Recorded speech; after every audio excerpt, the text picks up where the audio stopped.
kuna isikud otsustasid lahkuda sündmuskohalt ja Keskkonnainspektsioon palus meil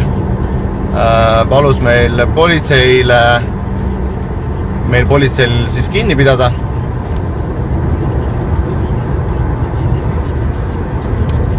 Ja nüüd kohe sõidavad mööda.